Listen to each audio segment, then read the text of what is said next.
नमस्कार, आप देख रहे खबर एक्सप्रेस न्यूज बुलेटिन। मैं हूं आपके साथ प्रीति। शुरुआत करते हैं रात 10 बजे तक की बड़ी खबरों के साथ, लेकिन सबसे पहले खबरें राज्यों से जुड़ी।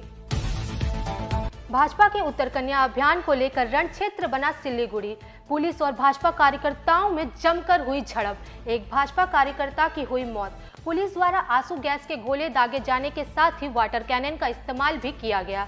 भाजपा का आरोप है कि पुलिस की फायरिंग में हुई थी कर्मी की मौत। वहीं पुलिस का कहना है कि हमारी ओर से गोली नहीं चलाई गई थी। प्रदेश भाजपा के अध्यक्ष व सांसद दिलीप घोष ने भाजपा कार्यकर्ता उलेन राय की मौत को बेहद मार्मिक बताते हुए कहा कि पुलिस ने जानबूझकर वहां हिंसा को बढ़ावा दिया। আমি জানি না কি ধরনের গণতান্ত্রিক পরিবেশ এখানে আছে। এই ধরনের স্বৈরাচারী শাসন পুরো শহরকে ঘিরে দেওয়া হয়েছে, বাঁশ দিয়ে ব্যারিকেড দিয়ে, বাড়িতে লোককে ঢুকতে বেরোতে দেওয়া হচ্ছে না। আমাদের জন বারলা আসছেন এমপি, তাকেও আটকে দেওয়া হয়েছে রাস্তায়। আমরা সকাল থেকে ট্রেন থেকে নেমে এসেছি, এখনো গেস্ট হাউসে ঢুকতে দেওয়া হচ্ছে না। আমি জানি না এই স্বৈরাচারী মনোভাব নিয়ে পশ্চিমবাংলায় সরকার কতদিন টিকে রাখতে পারে। उत्तर कन्या अभियान में भाजपा कार्यकर्ता की मौत को लेकर राज्य के कई स्थानों पर भाजपा की ओर से अवरोध प्रदर्शन किया गया। सेंट्रल एवेन्यू पर भाजपा कार्यकर्ताओं ने प्रदर्शन किया, जहां पुलिस ने उन्हें रोकने की कोशिश भी की। इसके अलावा हुगली मोड़, जीटी रोड, तमलुक, बांकुड़ा समेत अन्य जिलों में भी सड़क अवरोध किया गया। केंद्रीय जल शक्ति मंत्री गजेंद्र सिंह शेखावत ने संवाददाताओं को संबोधित करते हुए राज्य सरकार पर करारा हमला बोला। उन्होंने कहा पश्चिम बंगाल में 80 से ज्यादा केंद्रीय योजनाएं लागू ही नहीं हुई, कि जिनमें बंगाल डेवलपमेंट के पैरामीटर पर, इंडेक्स पर प्रदेश में सबसे पिछड़ी पंक्ति में खड़े हुए राज्यों में एक है। बंगाल में 75 लाख अनुमानित लगभग संख्या किसानों की है। उन 75 लाख किसानों को ममता दी की सरकार ने न जाने किस भय के कारण से, या अपनी राजनीतिक द्वेष भावना के कारण से, या अपनी कुर्सी छिन जाने के भय के कारण से उस योजना को लागू नहीं किया।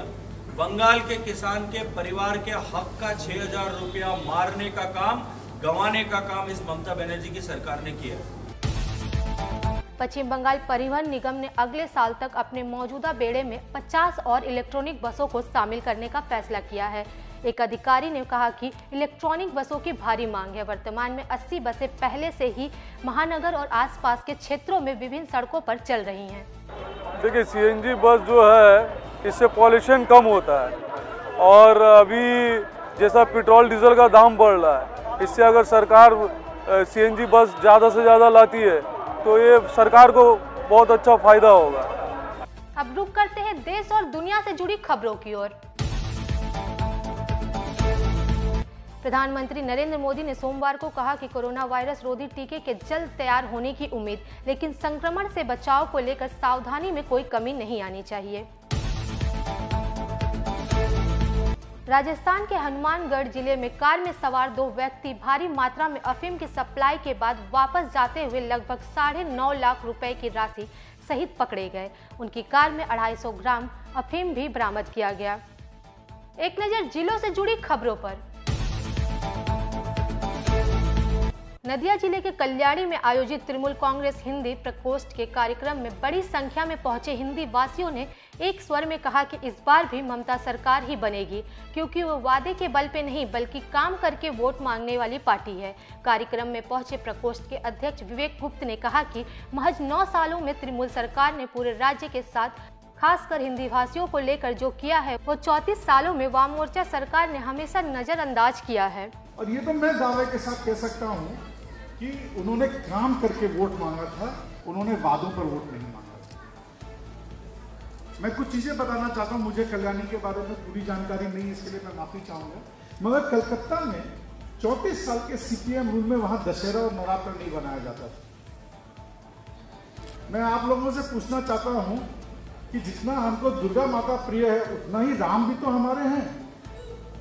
और जो लोग जय श्री राम के नारे के ऊपर राजनीति कर रहे हैं, वो लोग कहां थे इतने सालों तक, जब वहां पर रावण दहन नहीं होता था या रामलीला का आयोजन नहीं होता था।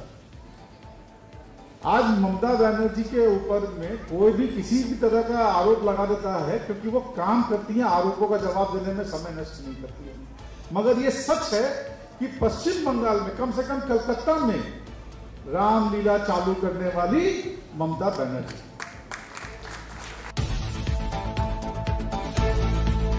शुभेंदु अधिकारी के बाद राजीव बनर्जी के समर्थन में कोलकाता के बाद नदिया जिला के महकवा शहर रानाघाट के प्रमुख जगहों पर पोस्टर लगाए गए।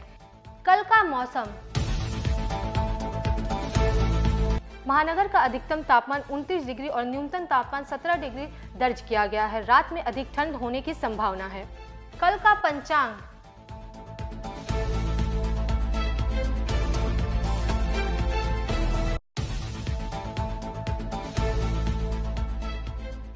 सभी खबरों की जानकारी के लिए देखते रहिए खबर एक्सप्रेस। फिलहाल के लिए इतना ही। नमस्कार।